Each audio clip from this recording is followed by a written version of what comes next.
Not every scene shot for a movie ends up on the big screen. Some scenes get abandoned, some get rejected, and some of them have a massive impact on the story of the film. Today we're going through every deleted Spider-Man scene from the MCU, and we're starting with one of the funniest moments cut from Homecoming, where Happy is on the phone bragging to his mom about how secure the Avengers cargo plane is, and right in the middle of his bragging, the plane crashes in the distance. Yes, sir, right on course. Hey, great.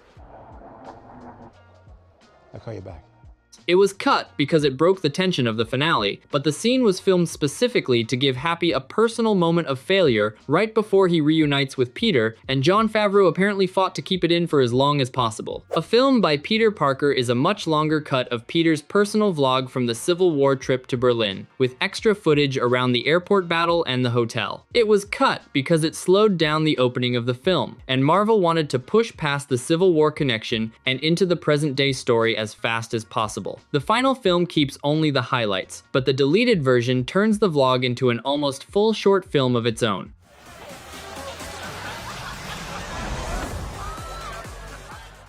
The cafeteria scene focuses on the decathlon team trying to convince Peter to stay on the squad after he keeps skipping practice for his Stark internship. You can't bail a week before nationals. We don't have anyone as strong as you in physics. You have Flash. You got me. Everyone prefers pizza. It was cut because the same emotional beat already exists elsewhere in the final film, and it would have made Peter look more selfish than the movie wanted him to come across. Return from ATM picks up after the failed bodega robbery, where Peter sneaks back home without his suit, while the guy Spider-Man stuck to a car earlier in the night is still standing there in the background. I called the fire department. They said they've seen this before. It takes like 6 or 7 hours. Oh my God. It's a great visual gag, but it wasn't essential to the story, and the joke worked better without lingering on it. In Triskelion Cleanup, MJ casually mentions the government cleaning up after the events of Captain America: The Winter Soldier. Damage control. They're still cleaning up from when Captain America took down those skycraft carriers for no reason. It's a fun MCU connection that ties Peter's high school world to the larger universe, but it pulled focus away from the main storyline. Anxious Tombs shows Vulture losing his cool as his weapons operation falls apart, sharing a tense, quiet moment with his daughter Liz at home. Hi, Gumdrop. Did it warm up at all? No, it's just a water heat. I can fix it. It was cut because it slowed the pacing of the second act, but it gave Michael Keaton more room to show why Toombs is one of the most grounded MCU villains, and you can still feel echoes of this version in his performance in the final film. Aaron Still Stuck has Aaron Davis still glued to his car from earlier, calling his nephew for help, and his nephew's name is Miles Morales. Yeah, sorry, Miles, I'm not gonna make it. Yeah, I'm just stuck.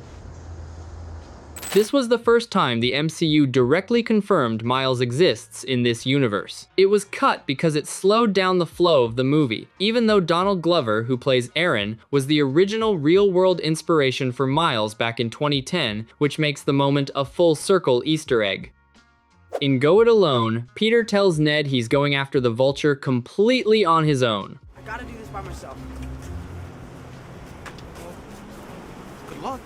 That decision was already obvious in the final film from Peter's actions, so the scene became redundant and slowed down the lead up to the homecoming dance, which is where the story really needed to land. The Midtown News final segment extends Betty and Jason's school news show with a long bit about the Spider-Man and Shocker incident at the Washington Monument. It was cut because the side comedy ran too long compared to its payoff, even though Betty and Jason became some of the most quoted side characters of the trilogy. In Mr. Harrington Lessons in Love, the teacher rambles about his love life and ongoing divorce in front of the students. No, this is much more important, and it could be a defining moment in your young lives. Martin Starr clearly improvised a lot of it, but it had no impact on the main story, so it was an easy cut. Most of his ad-libs across the trilogy were filmed, but ended up on the cutting room floor for the same reason.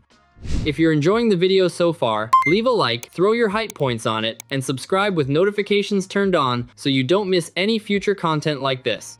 In Spider-Man and Mantis Save the Guardians from Avengers Infinity War, It's not working. Well, you can do this. You can do it. The wizard said you could do it. I can't. The scene was cut because the concept was too complicated to explain quickly, the visual effects weren't ready in time, and it would have slowed down the climax of the Titan battle. Some of the storyboards for this sequence are still floating around online and show how ambitious the original plan was before the Russos pulled it back. The trench from Avengers Endgame focuses on Spider-Man, Captain America, and a few other heroes hiding in a trench during the final battle to plan how to keep the Infinity Gauntlet safe. Then we run it. Capable as we all are, we can't all make it through that. Cap, what about Thanos? It was cut because it killed the momentum of the fight just as everything was building toward the climax, and the directors wanted that sequence to feel like one continuous wave of chaos with no breathing room.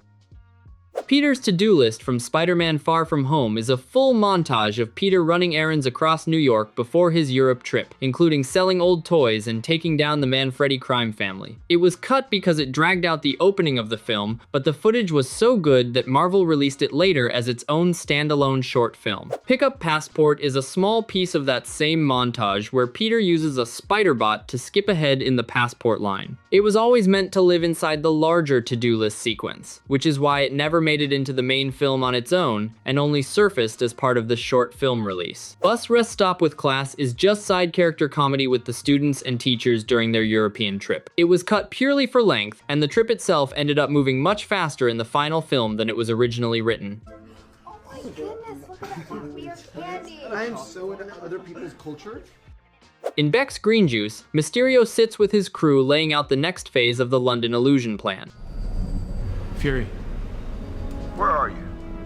On my way to you in Berlin, why? It was cut because it gave away too much of the villain's strategy too early, killing the surprise of the bar reveal scene that follows. Jake Gyllenhaal also reportedly preferred the bar version because it landed harder. Peter and MJ on the plane, combined with May Sees the Glasses, focuses on Peter and MJ on the flight home after their confession, while back in New York, Aunt May spots the Edith glasses for the first time. It's cute, but it stretched out the ending after the emotional beats had already landed, and Marvel wanted the bridge swing finale to be the last big moment of the film. A film by Flash Thompson's phone shows Flash live streaming the entire London Elemental attack like a sports commentator. This is insane! There's a monster!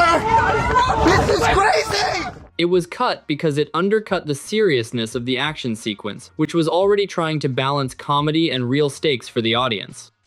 The new intro from No Way Home has Tom Holland, Tobey Maguire, and Andrew Garfield greeting the audience together before the film starts. Hi guys, I am Tom Holland. I'm joined today by Tobey Maguire and Andrew Garfield. It was made specifically as a theatrical bonus for the More Fun Stuff version re-release, and it's the first time all three Spider-Man actors appeared together out of character on screen. The interrogation scene extended is a much longer version of Damage Control questioning Peter, MJ, Ned, and May after Mysterio's identity reveal. It was trimmed because it dragged out the opening. Spider-Man Catches a Thief focuses on Spider-Man stopping a small street robbery, but the real catch is that the thief is played by Harry Holland, Tom Holland's actual real-life younger brother. It was cut because it wasn't necessary to the main plot, although Harry stayed in the film as an uncredited extra in another scene. Peter Day at Midtown High treats Peter like a celebrity at school after his identity becomes public, with the whole school reacting to him differently. It was cut because it ran too long and slowed the pacing of the first act, and the same idea was condensed into a much shorter hallway sequence in the final film.